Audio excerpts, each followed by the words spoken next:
So, good morning to all of you students. Uh, Today, as I have said in the WhatsApp group, I will discuss about the functions of mitochondria, the major functions of mitochondria in detail. Okay, so let's get started now. So, today I am going to discuss with you about the functions of mitochondria. Functions of mitochondria. Well, mitochondria are often referred to as powerhouse of the cell. This you all know since 95% of the ATP are produced by the mitochondria itself within the animal cells. 5% of ATP is produced by anaerobic respiration outside the mitochondria, where the rest of the 95% of ATP is produced by mitochondria itself.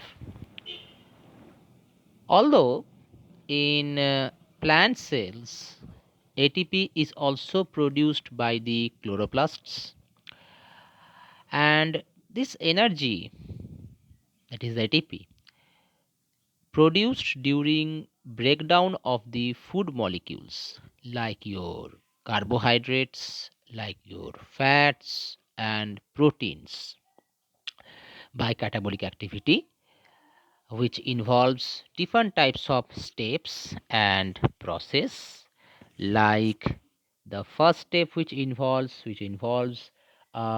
takes place in the cytoplasm is your glycolysis. Well, glycolysis is also called as EMP pathway. It is also called as EMP pathway, or after the name of the scientist, Emden Meyerhof pathway. The second step that occurs is your the oxidative decarboxylation. Oxidative decarboxylation. And the third step involves oxidative phosphorylation. The third step is your oxidative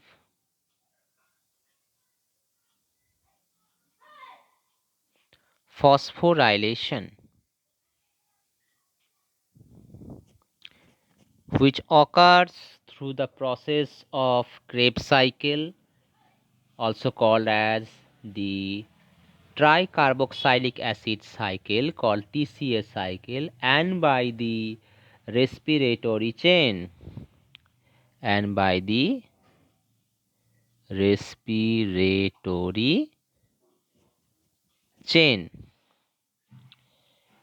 Well, TCA cycle of oxidative phosphorylation occurs within the mitochondrial matrix, while the respiratory chain occurs in the inner folded membrane of the mitochondria, that is at the cristae region.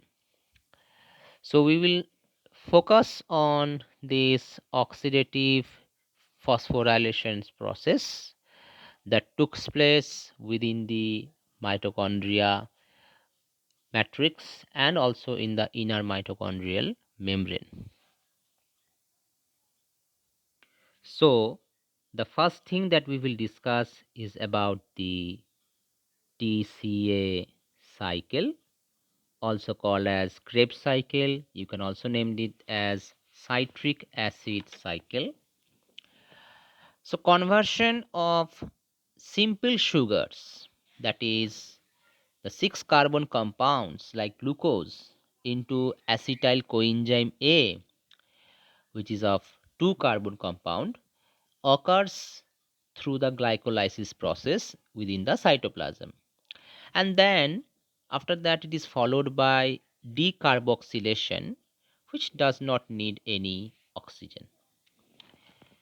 Acetyl coenzyme A that we get after the decarboxylation, it's however further degraded through oxidative metabolism by utilizing oxygen and producing carbon dioxide, water, and energy rich ATP molecules as the end products.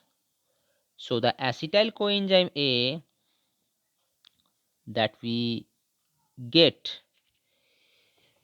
right after glycolysis, after decarboxylation, this acetyl coenzyme A will be further degraded through oxidative metabolism process within the mitochondrial matrix, further utilizing the oxygen, and will produce carbon dioxide, water, and energy rich ATP molecules as the end products. Now, this entire pathway for complete breakdown of acetyl coenzyme A takes place in two steps.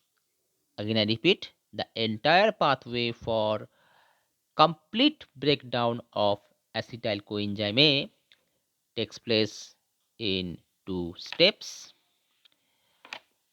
The first step involves cyclic pathway described as citric acid cycle or tricarboxylic acid cycle or Krebs cycle after the name of a scientist. It fuses with the 4 carbon compound oxaloacetate and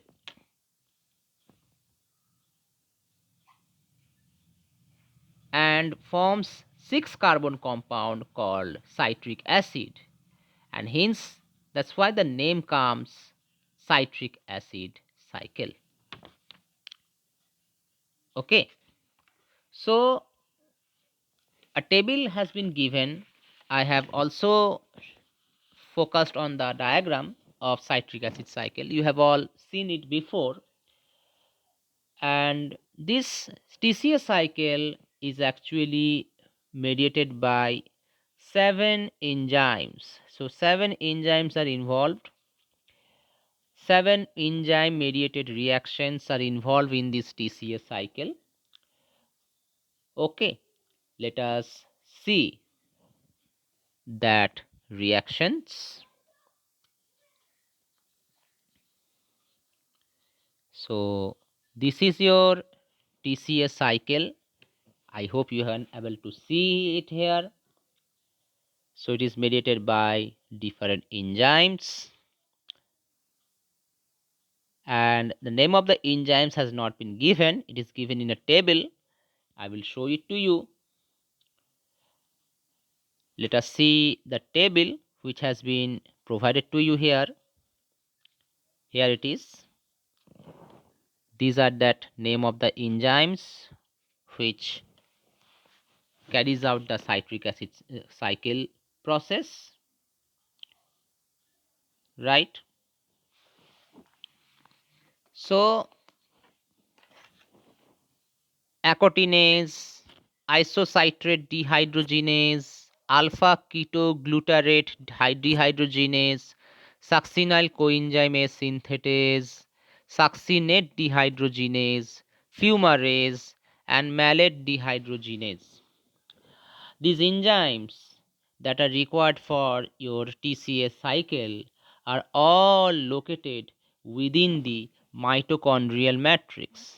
It is located within the matrix of mitochondria, right? And they regenerate the oxaloacetate. And as a result of these 7 sequential reactions, 2 carbon atoms are removed from a 6 carbon compound citric acid to produce a 4 carbon compound called oxaloacetic acid. You can also say oxaloacetate, right? Okay. Now, these two carbon compounds, these two carbon atoms are removed, right? I have said na that during these 7 sequential reactions as catalyzed by these 7 enzymes, the 2 carbon atoms are removed from the 6 carbon compound citric acid, which produce a 4 carbon compound called oxaloacetic acid or oxaloacetate. So this is your first product, the 6 carbon compound citric acid. At the end, you will see oxaloacetate is being produced, which is a 4 carbon compound.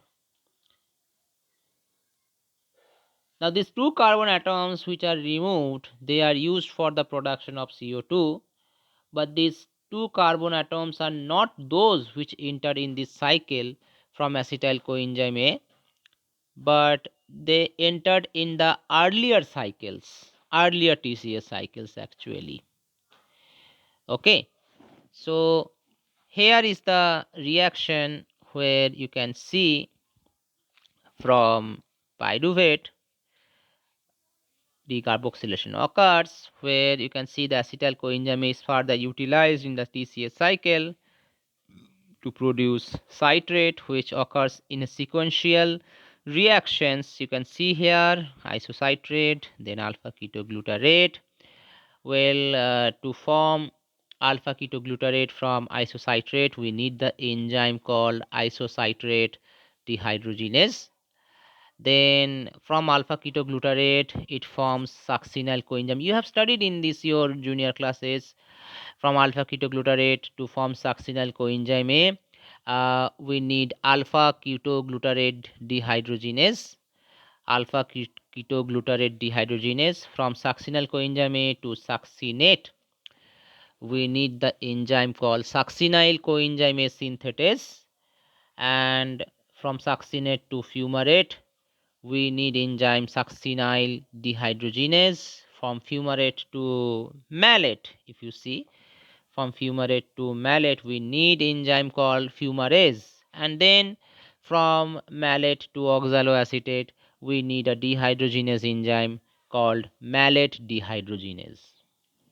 So in this way, your whole reaction occurs. And if I say in short words, here, that conversion of citric acid to oxaloacetate occurs in 7 reaction steps. Okay. Now, if you see here that during the conversion of succinyl coenzyme A, during the conversion of succinyl coenzyme A to succinate, you can see a molecule of GTP is being produced, which will give you one molecule of ATP further. So when succinyl coenzyme A is converted to succinate with the help of an enzyme called succinyl coenzyme A synthetase, okay, then what happened? Your a molecule of GTP will be produced, and this GTP will be further gives one molecule of ATP.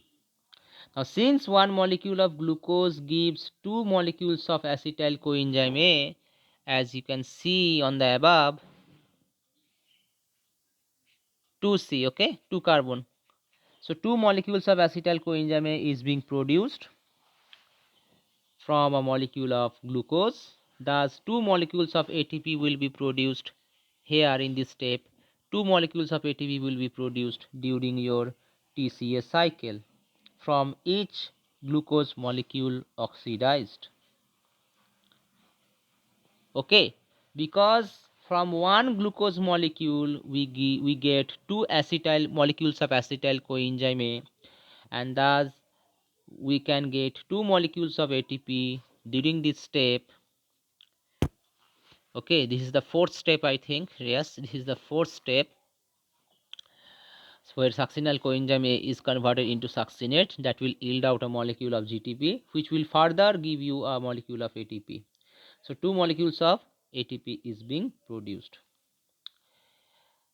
Okay, now the most important function of this TCA cycle is the extraction of high energy electron during your oxidation of two carbon atoms from an acetyl group to produce two molecules of carbon dioxide.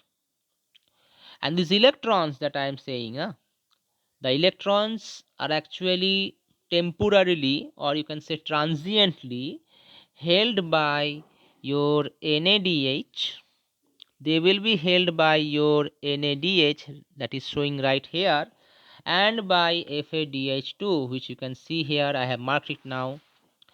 So the electrons, so I have said that the most important function of TCA cycle is extraction of high energy electrons during oxidation of two carbon atoms from an acetyl group to produce two molecules of carbon dioxide. Then these electrons that I am saying, they are temporarily, transiently held by your NADH and by the FADH2 and by the FADH2.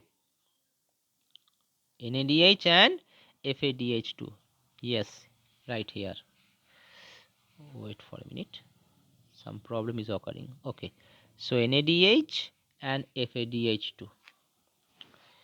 And these electrons which are held by NADH and FADH2, they quickly pass on to the respiratory chain, which is the another step for that is occurring within the inner mitochondrial membrane, and are quickly passed to the respiratory chain within the inner mitochondrial membrane.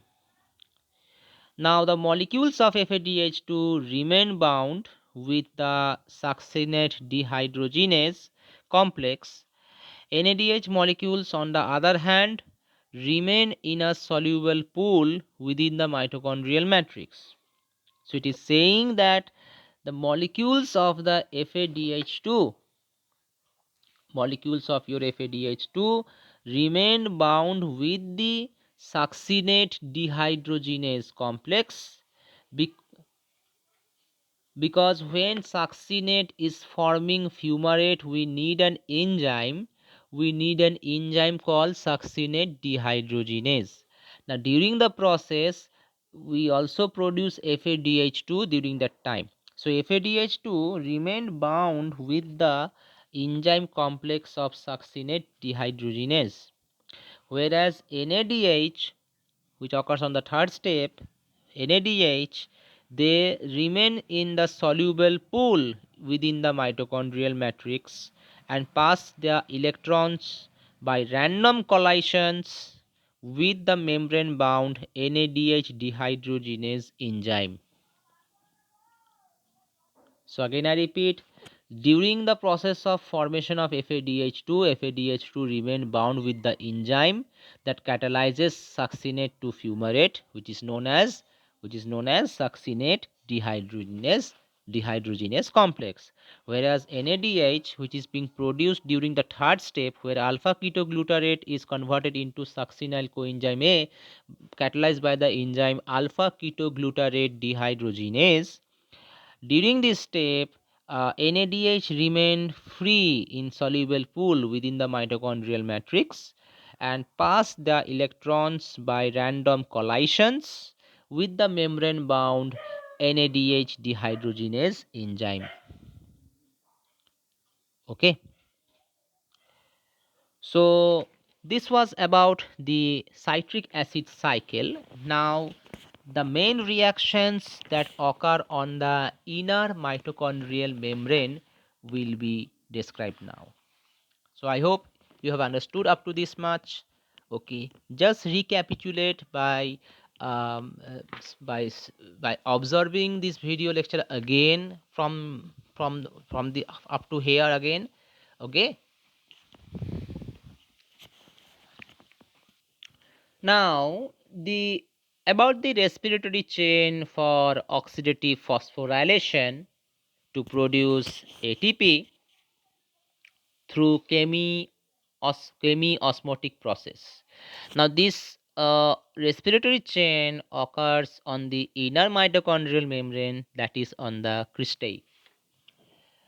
The inner membrane of mitochondria is very rich in protein, and it consists of about your 70% protein and 30% phospholipid by weight. If you observe the inner mitochondrial membrane, it is mainly composed of proteins only. And these proteins include the proteins that are needed for the electron transport chain and the ATP synthase complex, right?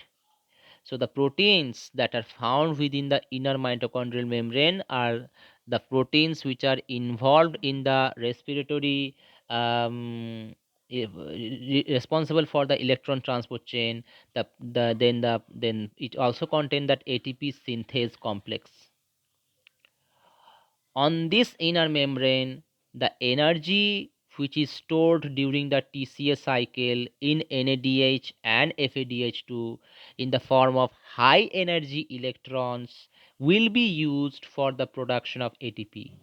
Again, I repeat, within this inner mitochondrial membrane, the energy which is stored in NADH and the energy which is stored in FADH2 as occurred during the TCA cycle in the form of high energy electrons will be now used for the production of ATP, and hence we get the name here as oxidative phosphorylation.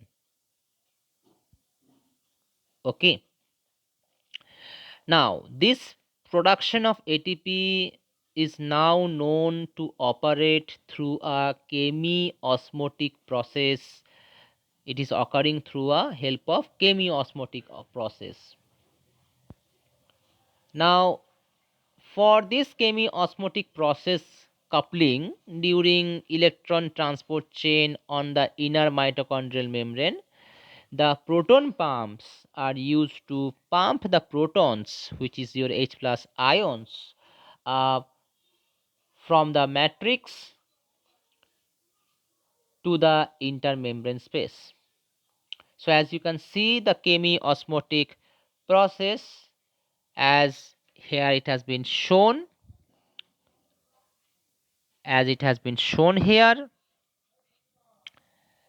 it is saying that for this chemiosmotic process for the production of ATP during the electron transport chain that occurs on the inner mitochondrial membrane, proton pumps are used to pump the protons, pump the H plus ions from the matrix to the intermembrane space.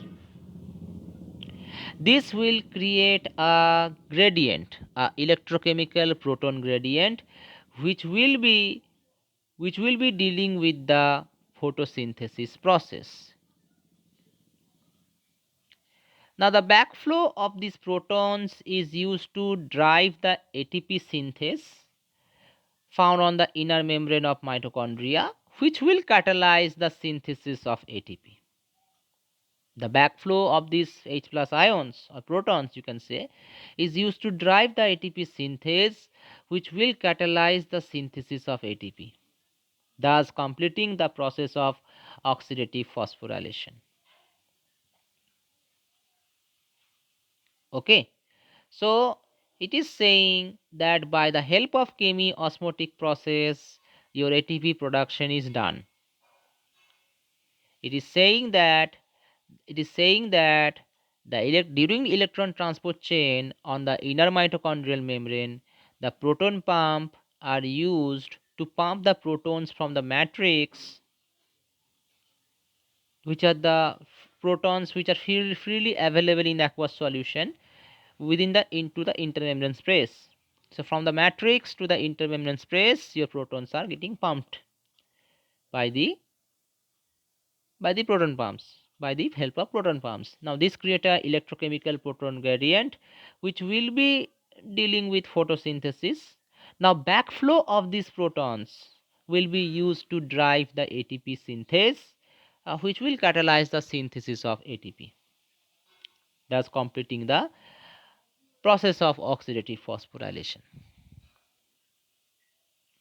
Okay, as you can see, NADH, which is carrying the electrons with protons, they are getting oxidized now, NAD plus plus H2O, and at the same hand that energy will be used for production of ATP. In a simple process it has been mentioned here. Okay. Now this respiratory chain is quite unique because it allows the separation of electrons, it allows the separation of protons from the hydrogen atoms that are covalently linked in NADH and FADH2. The electrons separate, pass through a series of electron carriers within the found within the mitochondrial inner membrane, and the protons remain in the aqueous solution in the matrix. Now several steps occurs along the path of electrons. The protons and electrons combine transiently. However, when the electrons reach to the end of the electron transport chain, the protons combine permanently and are used to neutralize the negative charges created by final addition of electrons to the oxygen molecule. As shown here in the figure, in this figure, you can see that uh, it is quite unique if you see the respiratory chain, that during this process we see that it causes this electron transport chain, this respiratory chain allows separation of electrons and protons from the hydrogen atoms that are covalently linked in NADH and FADH2. Okay, and these electrons thus separate through a series of electron carriers. You can see the electron carriers that has been mentioned here, the electron carriers that has been mentioned here. Through a series of electron carriers, these electrons are they separately they are passing in the inner mitochondrial membrane, and the proton remain in the aqueous solution in the matrix of the mitochondria.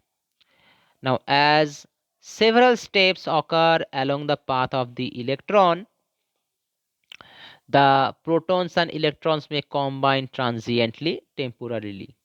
However, when electrons reach to the end, when it reach to the end of this electron transport chain, the protons combine permanently and are used to neutralize the negative charges created by the final addition of electrons to the oxygen molecule.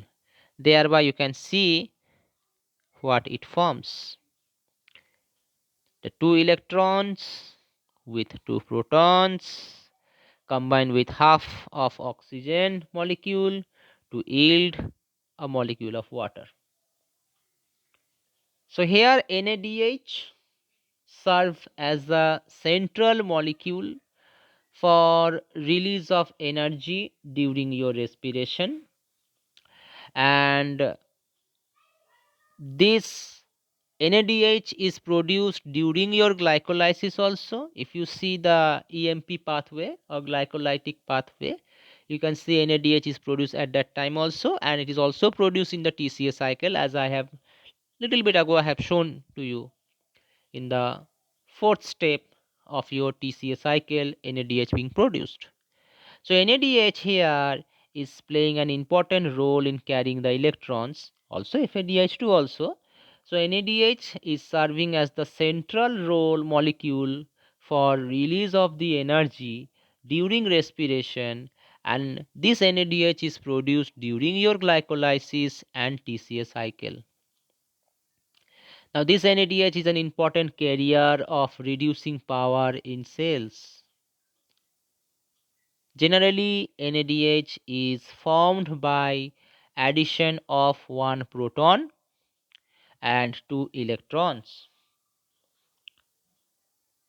Okay. Now this electron transport within the respiratory chain, as you can see here, this electron transport in the respiratory chain begins when the hydride ion, which is represented as H minus, the hydride ion represented as H minus, the hydride ion. So I've said that electron transport in the respiratory chain occurs when the hydride ion is removed from the NADH and converted into one proton and two electrons. So as you can see here,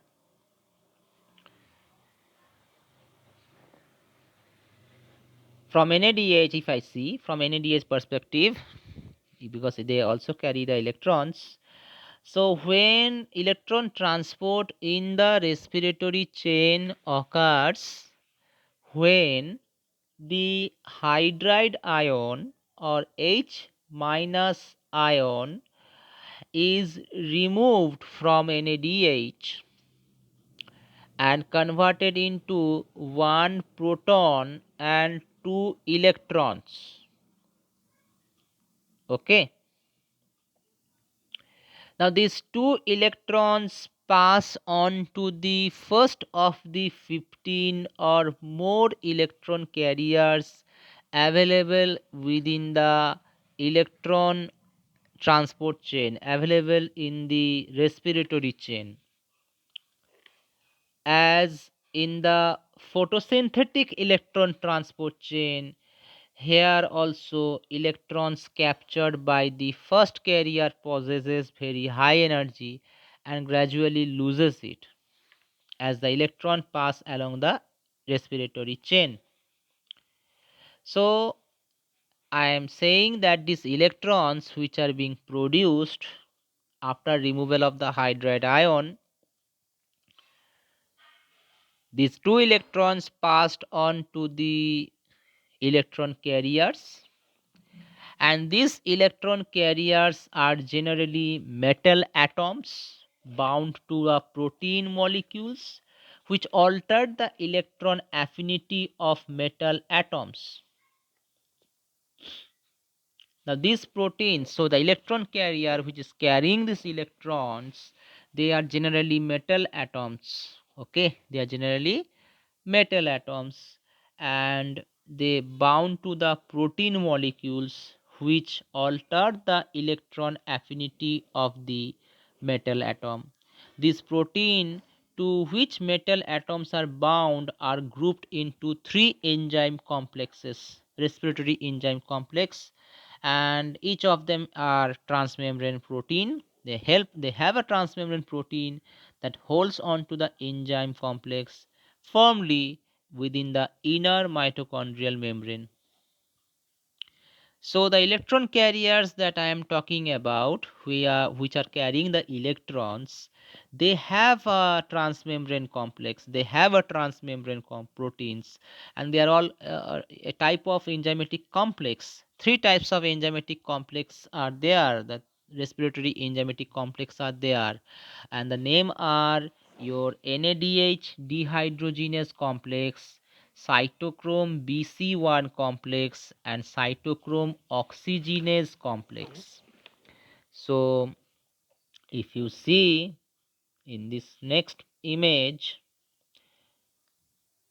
so you can see the, if I zoom it in, you can see the three respiratory enzyme complexes which are acting as a electron carrier, and these electron carriers are generally metal atoms bound to the protein molecules, which alter the electron affinity of the metal atom, and they are carrying the electrons of the NADH as well as from FADH2. These protein to which metal atoms are bound are grouped into three respiratory enzyme complexes, and the name are, the first name is NADH dehydrogenase complex.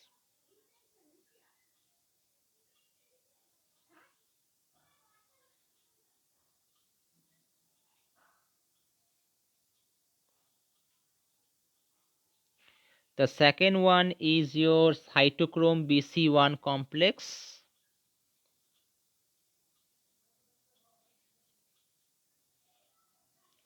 Cytochrome BC, sorry. The second one is your cytochrome BC1 complex. And the third one is your cytochrome oxidase complex. They are all electron carriers, all having a transmembrane protein part.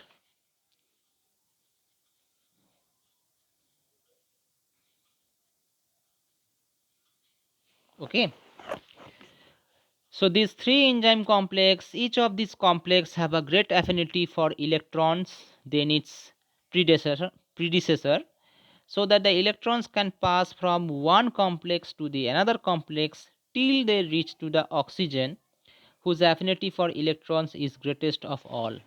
As you can see, the electrons are passing through this series of complex one by one from one complex to another complex. They have a great affinity for the electrons, and they will pass until they reach to the oxygen as given here, where um, whose affinity for the electrons is much greater of all.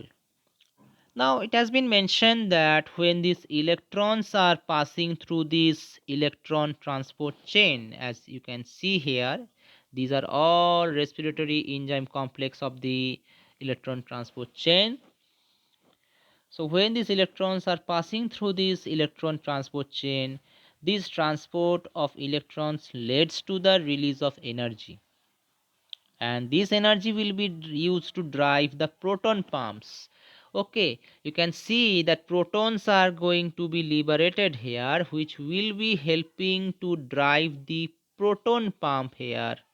Okay, it will be helpful for driving the proton pump, and thus helping the transfer of proton from the matrix to the inner membrane space, intermembrane space of mitochondria. And this flow of proton leads to the following two consequences. So two consequences will occur. So what I have said up to this much, I think you have understood. I have said that when the electrons are passing through the electron transport chain, this transport of electrons leads to the release of energy. Here energy in the form of your protons. Now these protons will, this energy will use to drive the proton pumps. Thus it will produce energy. Okay, the protons are also being produced here, and on the other hand here you can see the energy is being produced. So it will help to drive the proton pumps from the matrix,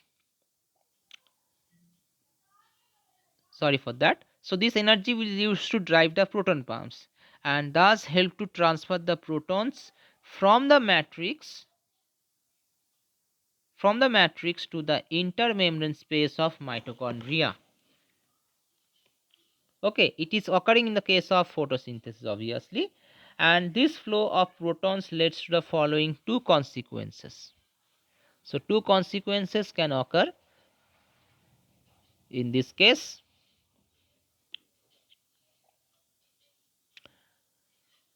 The first consequence is the pH gradient. can be called as delta pH will be generated with high pH in the matrix. High pH will be occurring within the matrix and lower in the intermembrane space. The intermembrane space, which is located right here, will be lower in the pH. Okay, and in the cytosol. Okay, pH in the intermembrane space and in the cytosol remains same. The pH of the intermembrane space and in the cytosol, which is located right here now, will be same, which will be approximately towards 7, and high pH occur within the matrix of the mitochondria. A voltage gated is generated with a negative charge on the inner side and a positive charge on the outer side of the inner membrane, and this pH gradient will drives the proton back to the matrix and hydroxyl ion or OH minus ion out from the matrix. So you can see here your proton is being produced here. If I zoom it out, you can see uh, within the intermembrane space, this is the intermembrane space, your proton is being produced much at high rate. Concentration of proton is much higher in the intermembrane space. So a voltage gradient is generated with a negative charge on the inner side. So there will be negative charge on the inner side of this mitochondrial matrix, whereas on this intermembrane space there is a positive charge because of lots of protons are being formed here. Now this pH gradient will drive the proton back to the matrix again. It will try to drive these protons. As you can see, the protons are going to be driving to inside the cell, inside the mitochondrial membrane, to the matrix of the mitochondrial membrane, and they will try to remove the OH ions out of the matrix. And this membrane potential helps this backflow of protons further, because negative charge on the matrix side of the membrane, the negative charge on the matrix side of the membrane will attract the hydrogen ions which has positive charge into the matrix and force the negative ions out of the matrix. Now these two gradients, that is your pH, which is found quite high on the inside than outside, and the voltage gradient which occurs as a result of the intermembrane space has quite high amount of protons than inside the matrix of the mitochondrial membrane. It causes constitute an electrochemical proton gradient, which is also used in the case of photosynthesis also. And this electrochemical proton gradient will exert a proton motive force. So again I repeat, if you see the diagram carefully, you can able to explain it. So I have said that this when these electrons are passing through this electron transport chain, this transport of electrons leads to the release of energy, right? And this energy will help to drive the proton pumps, which helps to transfer the protons from the matrix to the intermembrane space of the mitochondria, as in the case of photosynthesis. Two type of consequence occur. The flow of protons will leads to two consequences. First, a pH gradient will be created. So this is your outer membrane, this is your inner membrane, and this is your intermembrane space, right? So it is saying a pH gradient will be created where high pH will be observed in the matrix. High pH will be observed in the matrix.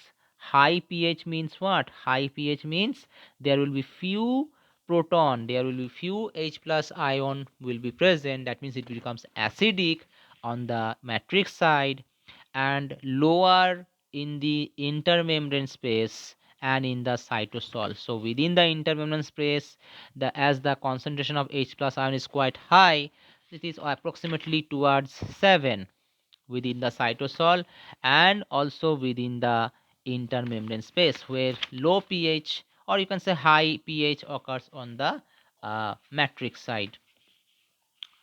High pH means here fewer H plus ions are present in the matrix.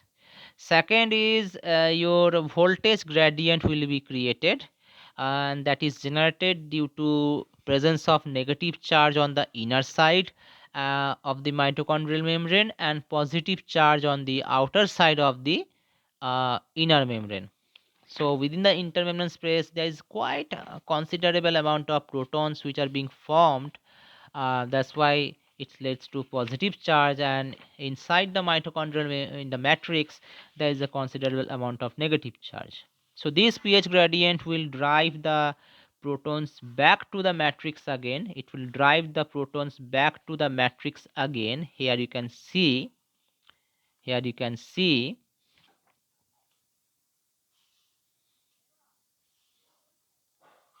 Here you can see it is driving back to the matrix again. Okay, and the OH ions out of the matrix. Now this membrane potential helps this backflow of protons further, because negative charge on the matrix side of the membrane will try to attract the hydrogen ions into the matrix. Now these two gradients, the pH gradient and the